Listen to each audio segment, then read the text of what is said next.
Welcome to the State of the Nation. Joining us today is the leader of South Africa's newest political party. The party is called Xiluva. I hope I've said it correctly. And joining me here today is Bongani Baloyi. Bongani, welcome to the State of the Nation. Thank you for having me. You almost pronounced it right. It's Xiluva. Xiluva. Yeah, Xiluva. Okay, do you know that we've got a letter B, eh? It's number 2. Okay, well, and it's a Tsongan Absolutely, it's a Tsongan name. word for flower, For direct flower. translation, but that's not all, is it? Absolutely.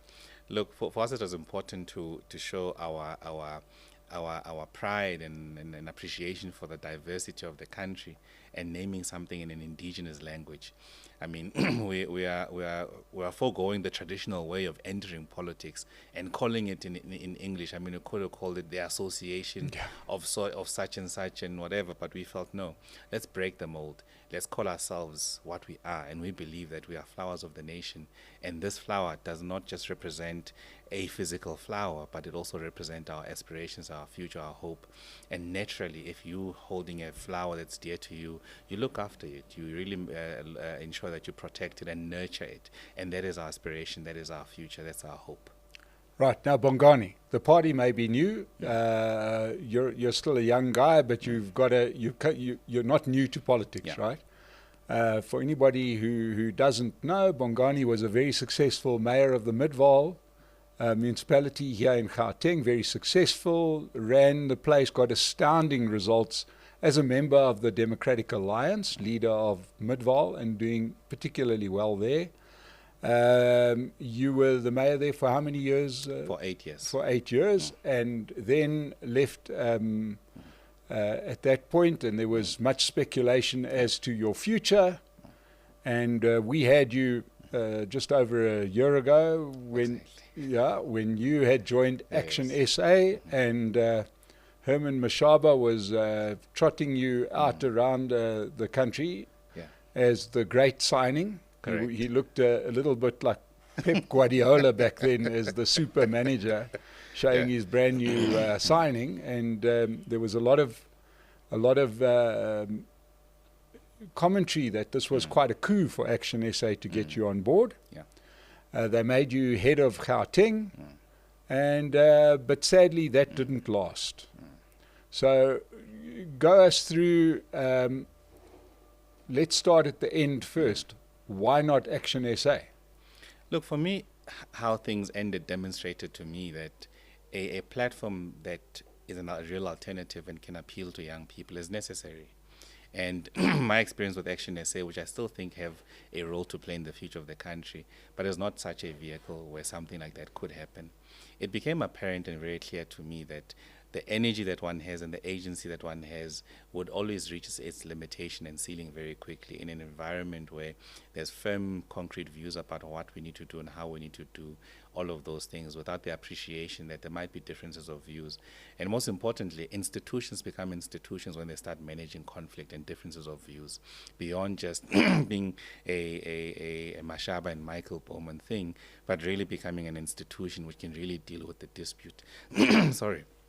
So I really think for me, in my path, it was recognition that this is no longer a viable vehicle for me. If, as a young person, I feel the way I feel, and I'm deeply agitated about the state of our country, deeply agitated by the state of our country. So what do? Do I sit back and say, this is it of politics, or do I break the mold and actually create a path for other young people to follow? So that's what happened with Action SA. I do believe they've got a role to play in the future of the country, and I don't believe I am part of that future in Action SA, and that's why I pursued my agency elsewhere. And then just to recap, because it's obviously still pertinent, when you say that institutional structure, that was there in the Democratic Alliance. Why was that not the vehicle? Well, the Democratic Alliance lost my aspirations. I no longer felt that my aspirations were in safe hands, whether they even related to my aspirations. With so many fundamental changes in the Democratic Alliance. And remember, leaders articulate different visions that you get to buy in or trust or even consider to some extent. But when there's a new vision and there's a type of leader where you do not feel comfortable about the direction they're going towards as a young person, and you generally believe that the moment to become a mass movement and appeal to many South Africans beyond what the traditional market would be. I mean, in the Democratic Alliance, there was traditional voters and non-traditional voters. People like me were part of the non-traditional voters, and the traditional voting was predominantly predominantly white people, and the non-traditional voters was black people. So even in the definition of even some of our people and our voters, it was quite exclusionary in its sense. So they understood who, and when you say traditional voter, you also say, but what does a traditional voter look like? What are their aspirations, their fears, and what's the main thing that they want? And do I think me being considered as a non-traditional voter, do I think my aspirations are at the center of this party?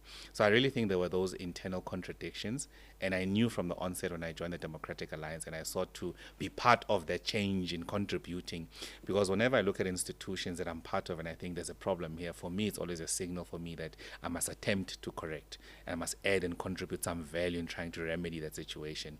So for me, as a Democratic Alliance posture and a change and its commitment to redress in a way which recognizes that it's race that we also need to deal with. You can't wish that away. It's a very important thing to consider.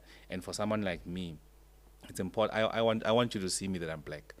And there's nothing wrong with you describing me as black or native. In fact, it's important for us and for you to be comfortable to say you're a white man, whatever origin or whoever you are. That it doesn't take away from me, and moving to a society where color becomes less important. I also think that's not something that's really material or realistic, because for as long as people are what they are and we're different, we are diverse, in fact, we must encourage and enhance that diversity to form a unique tapestry that represents a true South African identity. And I really believe in that, in working together. That's why, as Xiluva will say, we are for multiracialism as opposed to non-racialism specifically. We want to really build a unique South Africa where you are who you are. You don't need to explain on who you are. We accept you for what you are, but we work together towards a common vision. Okay, so if we keep those classifications at hand, we sort of carry our dompas that tells people what we are in case they're confused, right? It sounds a lot like what we fought against to get to where we were in the new South Africa. It sounds like keeping it alive. Not per se. I think, look at the new South Africa. Does someone like me feel that they're an equal shareholder in the new South Africa? I doubt. I really doubt. And sometimes we make the mistake of responding to today's problems with yesterday's knowledge as well. And for me, we're quite clear that the future that represents a new South Africa is a multiracial South Africa, where we are very clear about that. And we want it to be a multiracial South Africa where you are who you are, and we are proud of who we are, but at the same time, we are one people, united in our diversity. That's at least what our coat of arms as a country says, united in our diversity, but written in the San language. And I really think for us, we firmly believe in that. And we believe there are those who believe in what we believe in. What we're not trying to do is say, because you are black, therefore, you are white, therefore. But we are saying, you are white, you are black, you are Indian, you are colored. Let's form a unique tapestry to define our new South African identity. Okay, so the new South African identity is predicated on the multiculturalism, multiracialism that we have. It sounds and smells a lot to me like there's going to be discrimination somewhere in your manifesto. In what sense? In the sense of race. We need to remedy the effects of the past. What we also need to do, and I think the conversation about contemporary challenges of the country now often get lost when you think there's a redress program. And I think me and you can agree there's a necessity for a redress program in our country in one way or another. But whilst we pursue a redress program, we must also ensure that you deal with contemporary challenges, because we can't keep blaming on the old past that has brought us to where we are. But we also can't deny where we come from as a people, as a country as well. So we need to work with these two things. And we firmly believe that shying away from issues of race is actually going to not assist us at all. We need to use this unique diversity that we have and build a new identity on the form of that. But we can't equally run away from race. Okay, that's fine. Redress, rather. But then that sounds identical to what the ANC has been doing. How so? Don't you believe in redress?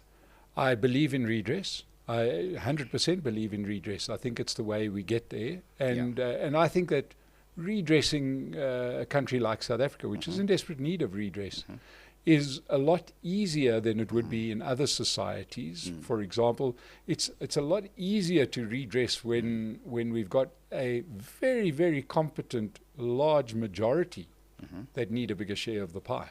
You know, I don't necessarily understand the logic that says that dispossessing the minority helps the majority, because the numbers don't add up. But you see, both me and you agree on redress. What we don't agree with is the mechanism. In fact, I don't know whether we don't agree on mechanism, on how to mechanize that. Yes. So and I don't agree with how you construct, I don't agree that how we see redress is how you've attributed it, by taking from the minority and giving to majority. So let's consider redress. Let's use what is famous, the Afrikaans, or the rugby example. We want X number of black Springboks in the Springboks. But has anyone? So we see we see what we see visually, and it represents redress because now there's black and white and Indian colored playing together. But what is the source? What is the pool from the black Springboks? Where do they come from predominantly?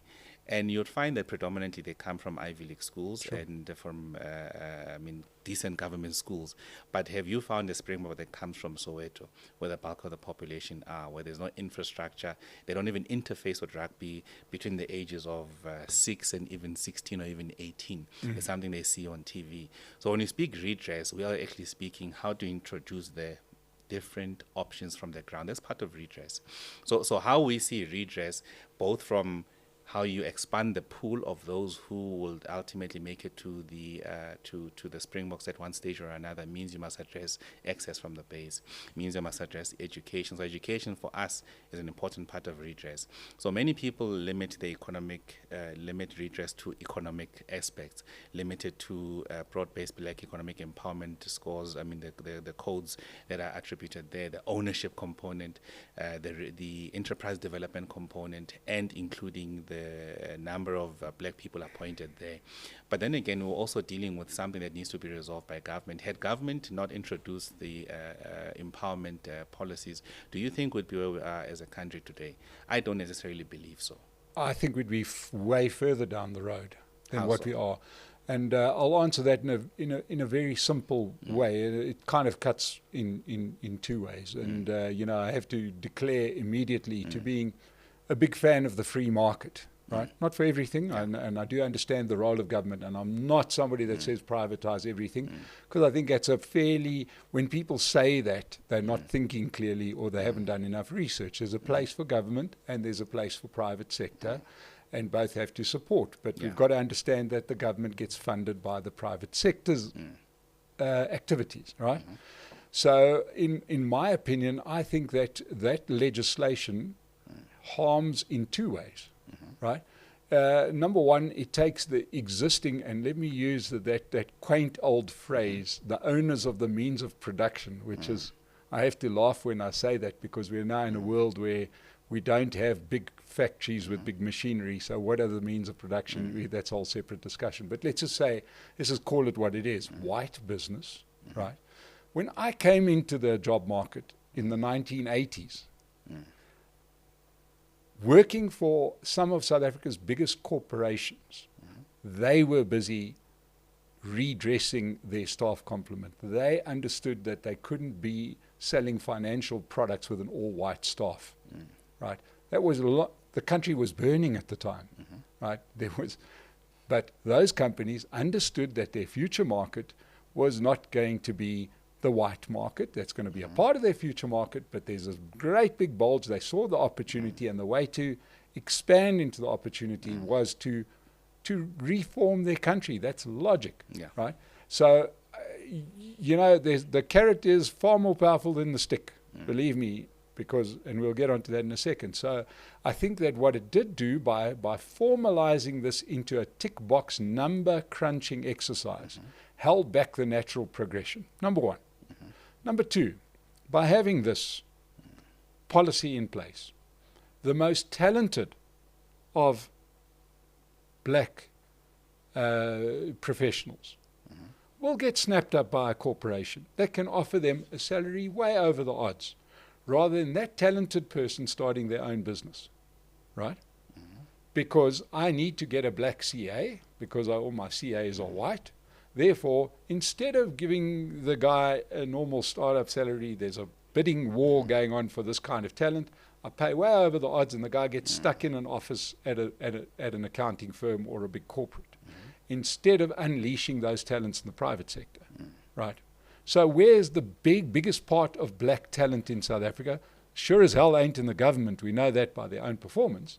It's sitting inside corporate South Africa, earning nice big salaries, living very nice, tidy lives, paying black tax, but not really growing the economy as such, right?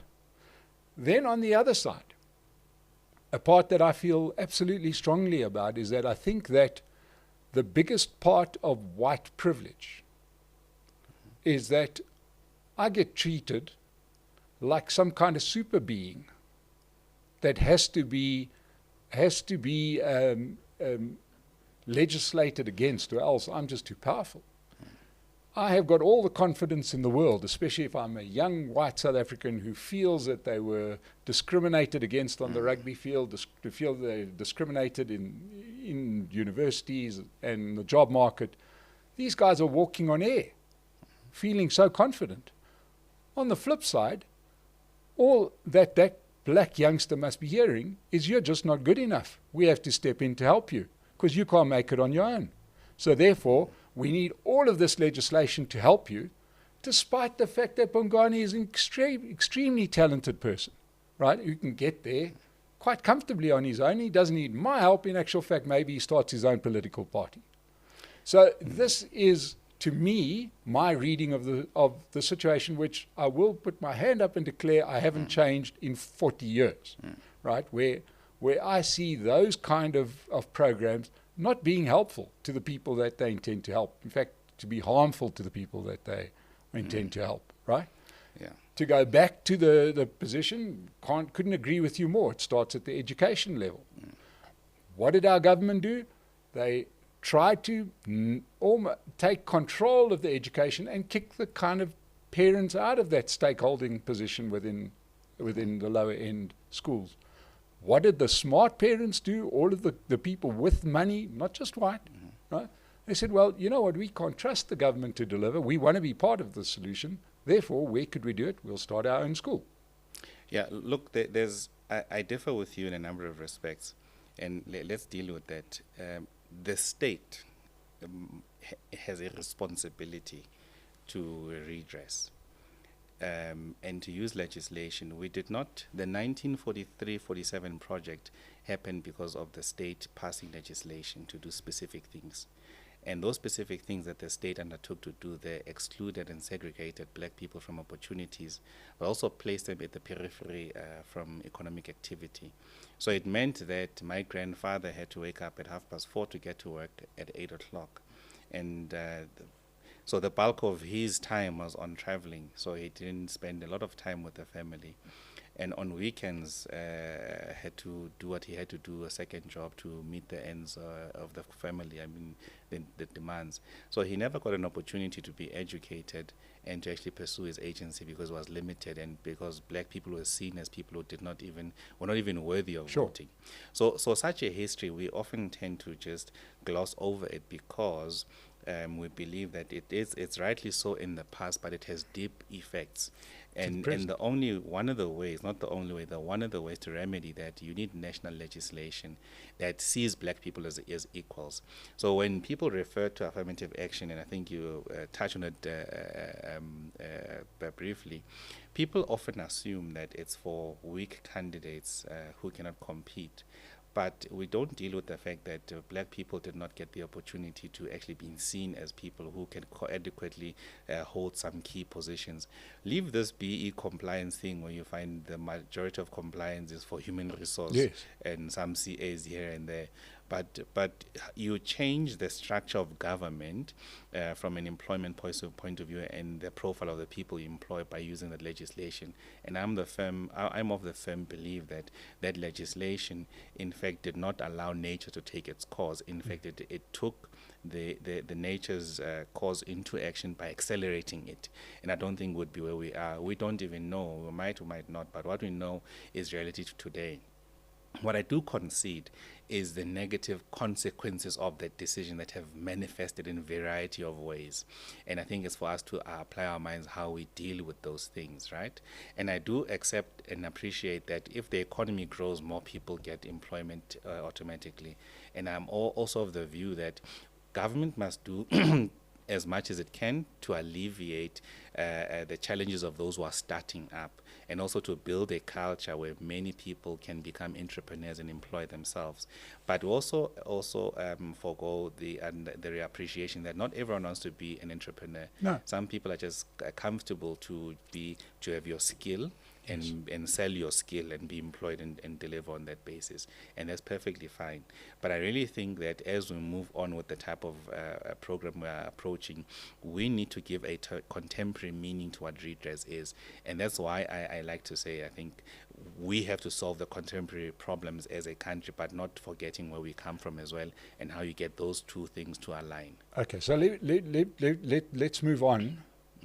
In that very seat that you're sitting in, which is one that I first spoke to Herman Mashabe in, I think it was end of 2020 that he started his party, and subsequently had Musi Maimane and subsequently Songezo Zibi, and now yourself. And I hear exactly, well, actually I don't quite, because Herman's the one person that has a different policy when it comes to some of the things that we've discussed, right? He doesn't have a policy. Well, it's his view. His view, yes, which is very forthright, and Herman's a very strong character, so yes. we'll leave it at that. But certainly, I'm hearing almost exactly an identical story from you and Musi and Songezo, right? Saying, and basically what I'm hearing is, listen, I'm a nice guy, I'm educated, I'm well turned out, right?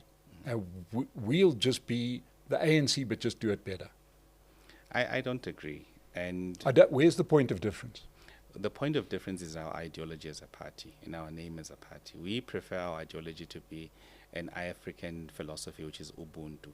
And what people do often with Ubuntu is that appreciation of it only extends to the point where they just say, I am because we are. And they don't really unpack that statement and its implications on leaders, the behavior, and that how you administer and provide guidance for a R1 trillion fiscus.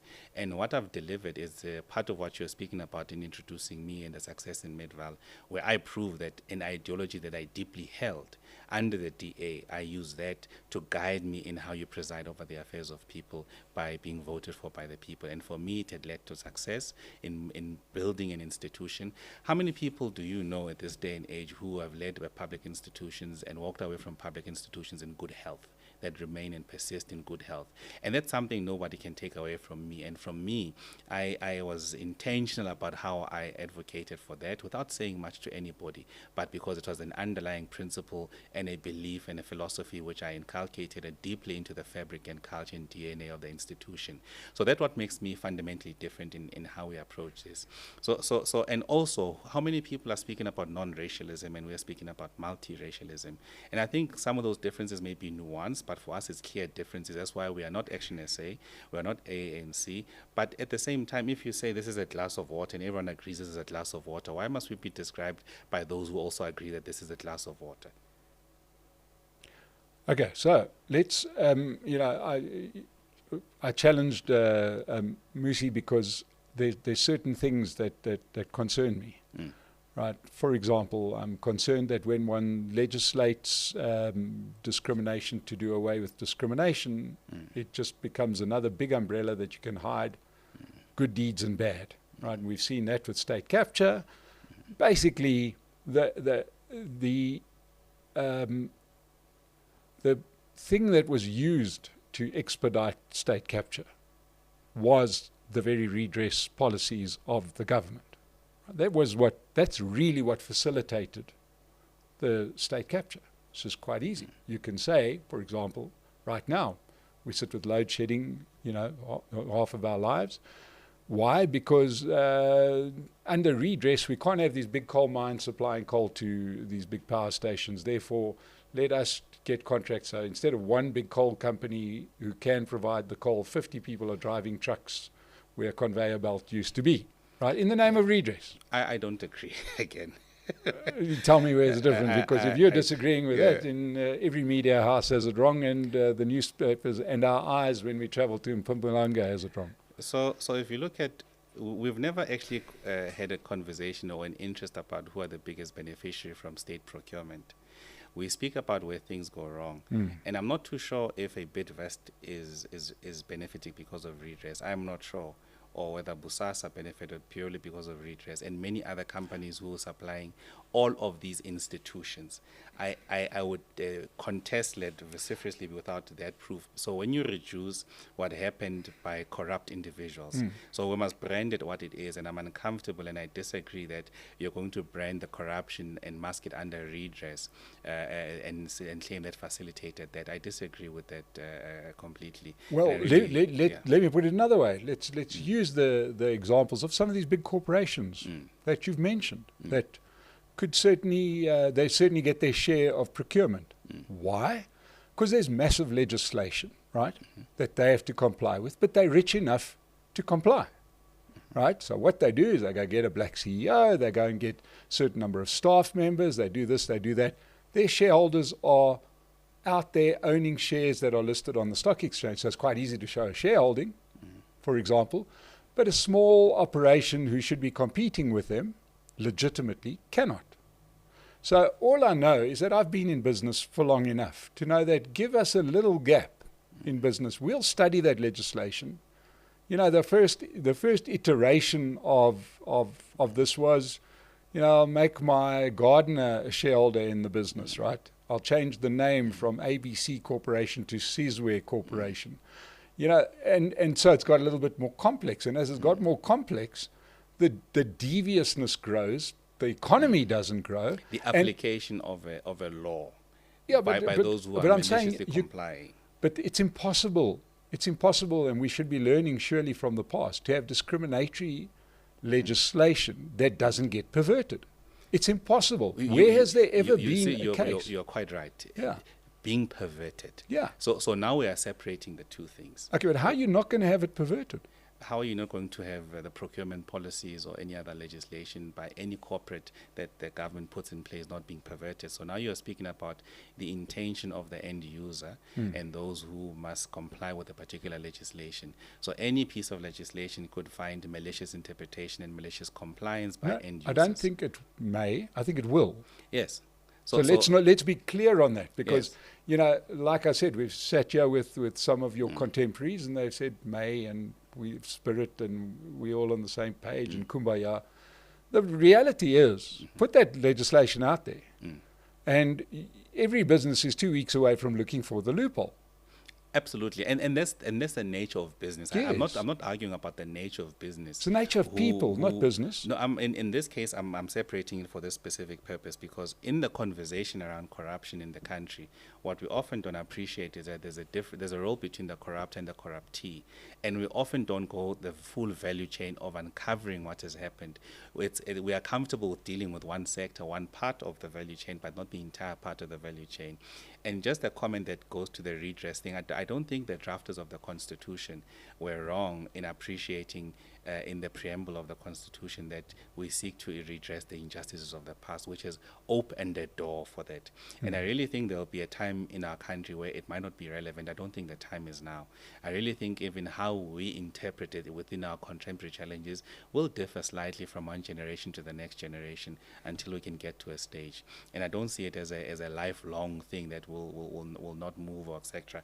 But it's because where we should be now, we can all agree that the democracy delivered a in 1994 has not delivered the type of hope that we want. In fact, it has further alienated a number of people, made people outsiders, made people spectators in the economy, and reduced people to social welfare beneficiaries of a country, which has not created the amount of opportunities for them to engage in their productive energies to do something. I certainly think that the discussions that led to the 1994 election and the Constitution did provide the hope that people wanted. We live in a free country with opportunities, right? I think that certain individuals, especially in political power, have chosen to pervert that process. But I don't think you can blame the process. I think the process was good. I think the Constitution's fine. I think everything is good. No, but not everything is good. No, it's not good because not being applied properly. Do you know what I mean? I mean, the idea is you say we're going to throw money at education, for example. Let's use education as a good example, right? We want everybody to get proper education, and you go and you put it in law, and you give budgets and that. But then the people that are paid to do it don't do their jobs. I don't think that's a fault necessarily of the Constitution. I think that's a fault in two cases, right? Let's judge the Constitution. Let's judge the entire process of democracy and what it has delivered today. And my view and the view of many of my peers and the people I see is that they're not equal shareholders of this country. Majority of young people are sitting back, a number of people who are unemployed, who are sitting back watching all of us continue with our lives and pursuing our agencies because we have some level of the wherewithal to pursue that. And the majority are sitting back and watching. So when we criticize the fact that what democracy has given birth to is a situation where many more people have found themselves in a worse off situation, and predominantly those who don't even know and understand what apartheid was like, which is my generation, it has displaced us. There's lots of economic homelessness and hopelessness in the country as a consequence of what we have. Criticize the application, the intention or the implementation of it. It's fine, but we must also, when I look at what democracy has given us, beyond just being free, what's the point to a great extent, in a clumsy extent? You are free, but you are hungry. Do you recognize that the material conditions that you are placed in will start pushing you to the periphery where you actually don't see yourself operating within the norms of society? So that the continuation and sustaining of it and not being wanting to call it what it is actually going to pervert the society more. 100%, yeah. But what we do have over here is let's take a real cornerstone of our problem as it's developed, and obviously education being one of them. Which I think you can point to a government, and you can ask whether they're doing it maliciously or not, wanting to keep people uneducated. It may be within their plan. I'm starting to think it is within their plan, because that's where they're going to get their voting chattel from, to use that horrible term. But I think that it is relevant, because I do think that there's a definite link between the two. So I think the government is incentivized to keep people uneducated or less educated than what they should be. You've got the role of the unions, and then you've got the role of the citizenry in voting for this. You've got the role of the media that will then tackle the opposition parties harder than they'll ever tackle the government. With any misstep, you had that at Midval. You probably had them crawling up on your bins waiting for you to make a mistake so that they could report something bad out from Midval. It's not to say that it mustn't be reported. It's just the way it is.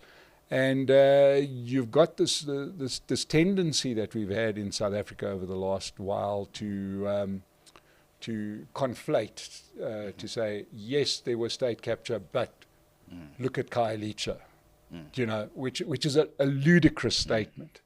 When you've got a province that's run much better than other provinces, and you'll go and find the one place that's in bad condition. Why? Because it's got ANC ward councillors, and you've got migrants coming from other provinces in larger number than what you can provide jobs for. So but the state of those who live in those communities needs to be spoken about. It needs to be spoken about. And not in a situation of whataboutism. Yeah. But it's a genuine concern that the state of black areas, predominantly in the Western Cape, is in a state of despair. Yeah. But it also doesn't help then to go and take pictures of Camps Bay and say, look and look. I don't think it's helpful, because where in the world do you not have that situation? In the best of societies. But it does not mean we must accept as a country that that's the norm for us. No. And it does not mean we should not try harder to defeat the apartheid spatial planning and integrate our societies. Yes. And that's where we are quite clear about that. The future we will all enjoy, where it's tied to all of us succeeding and creating a level of harmony and ensuring that the poorest of the poor aren't subjected to mobility apartheid, where they must be on the periphery, use 30% of their income just on moving from one point to another point. And people must move away from being so comfortable with the thing that someone can come and serve us here in this cushy estate and they can live 40, 50 kilometers away. It's a problem for there. That's not the type of future we see representing us as a country. Yeah. We must get closer together. There must be the spatial configuration that represents us and the type of getting people together and living amongst each other. That's what represents the future for us. And it does. And obviously South Africa's a far more integrated place than what it was, but it still has some way to go. So let's understand that you're going to go to the polls as a political option for people that believe in Ubuntu and, I presume, property rights. Absolutely. Those things are very important. We believe in the rule of law, but before we get deeper into our policy articulation, let me articulate to you the process between now and that point. Please. So we've got a party with a clear set of values, which is family, community, Ubuntu, and multiracialism, amongst a few. And now we're going to embark on a policy consultation process, or in fact on a national, what we call a national consultative lekgotla, which will be an engagement of 1,000 people who will be invited to come and have a conversation about the party, the state of the country, and a number of recommendations or resolutions there will form the basis for policy process to start from there. So we've preferred that we're not going to complete a full policy suite and say this is who we are before engaging South Africans. We are going to mobilize as we are recruiting members now, building up to this engagement in sometime in June, and then from there we're able to come out with an accord with clear proposals, or at least articulations on specific things that will then lead to a building of a policy formulation. So we see the culmination of our policy process between September and October. It's a very short period of time where we need to perform a number of activities, but we believe through engagement we're able to find each other with key young people, stakeholders, business, and even labor and NGOs and faith-based organizations, because we can't articulate our response to South Africans in isolation as a new party. It has to be born out of a clear, robust consultation with people that we agree with and people who we don't agree with, to come to a point of appreciating how we need to respond to the contemporary problems we face. Okay, so these consultations, I'm curious, because obviously, once again, heard the same thing from a number of different people that have started their political parties. These people with whom you're consulting, how do you get anybody in the rooms, which fascinated me? How does one get these people in the room who are going to disagree with you? Well, firstly, we will invite a number of people and organizations. We'll invite you as well because we differ with you. It's important. And for us, the Can voices, I bring my own microphone? for us, those that we differ with act as a buffer. Yes. Because we always need to consider the other side of things. And for us to get those we don't agree with means that ultimately the solution will be in the middle, and it will be born out of a compromise. One thing I've learned and good at is to keep everyone equally unhappy and towing the fine balance of being in the center. So we are going to engage those that believe in us, our members, but equally clear about those NGOs, those NPOs who've got a specific interest to come and engage with us, so we can differ but listen. And that's very important because if we don't get those who we differ with, we can just organize a party for ourselves and prepare our policies and have lovely singing and slogans and read these things out and go through member numbers, voting in numbers, and majority determines an outcome. But this is going to be consultative. So we're actually going to actively solicit views that we know that these ones we don't agree with, but it's not too far of a stretch. We don't see ourselves engaging, for an example, with what's this? I'm trying to find an EFF as an example in this part of a conversation, but we'll find those organizations who are saying to us land is an important thing, and we'll engage organizations like the Solidarity who've got a specific view about what they want to see and how they see their rights as a group being harmed in one way or another, and also their views that they have. So it's going to be an interesting summation of people, which will really represent the unique South African tapestry. Okay, so I want to close off with two quite quick questions. One is, what is your legitimate expectation? Right? Yeah, you must have a number in mind, a percentage in mind. Realistically, what could you possibly expect out of this process? Of the millions, and where will those votes come from? Of the millions our biggest vote demographic that we are looking at is between 18 and 45. There's close to 7 million of them who are not even registered. So if we can register 1 million of those, for us will be a sterling result. We understand obviously the limitations of getting there, so we're quite clear about that. But we also know that those million young people who are between the ages of 18 and 45 have been have been sustained beneficiaries of their parents. So they predominantly get their income or something from their parents. So if we alleviate our parents from that, we also believe we'll be able to win over your generation as a consequence of us dealing with your children, because we need our parents to assist us and work with us. So our voting demographic is tied towards our parents. So we might say between ages of 18 and 45, but those are dependents of our parents. Sure. So we're also speaking to our parents as well to work with us and also support us in this endeavor. So we believe that is a very rich voting market, but we need to ensure that we firstly get them registered and we send them out on registration. There's also a second component, which is the current registration, or rather those who are registered but not voting in the current database, and we need to inspire those as well to come out and vote, and in this case not vote against something, not vote to punish somebody, but to really vote for their future and to realize that it's now our time. The time to vote for Nelson Mandela is far long gone. Now we need to vote inherently as voters for our own selfish interests, which is our future, and someone to deliver our future. Okay, and then lastly, I want to just ask you. I actually saw you responded to a tweet where somebody was drawing up the battle lines as they're starting to be drawn for 2024. And on the one side, you've got the Rainbow Coalition, so-called DA, Action SA, who knows where the Patriotic Alliance stands, Freedom Front, Inkatha, etc. And then we've got the Unholy Alliance on the other side, ANC, EFF, Patriotic Alliance again, and then all the rats and mice. The political entrepreneurs, Bantu Holomisa, etc., guys that are only there to get a job for themselves. You were in that coalition on the meme on Twitter, and you said that was quick. Absolutely. I mean, we've just launched the party, but do you see yourself on that side of the aisle? We don't see ourselves in any side of the aisle. We're a newly formed party. I don't know if that's an option. No. It is an option for us, and the decision that we have made is that we won't be engaging any party about coalition until after the 2024 election.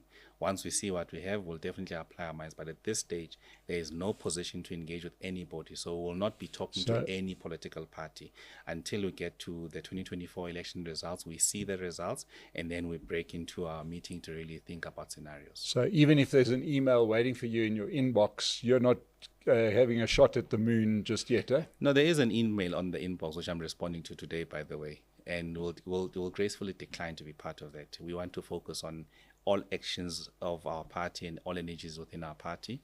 I mean, it will be premature for us. We've not even tested ourselves, not even launched one branch, and then immediately we're running to this, speaking to people with an expiring mandate. So it doesn't make sense for us. So for us is to focus on building the party, building the strength, and after 2024 elections, when we see the results on the scoreboard, we'll make a determination after that, because now we can deal with the likely scenarios. But equally, it's going to be in the interest of the country, but equally in the interest of young people. Where can we get the best deal for these two things?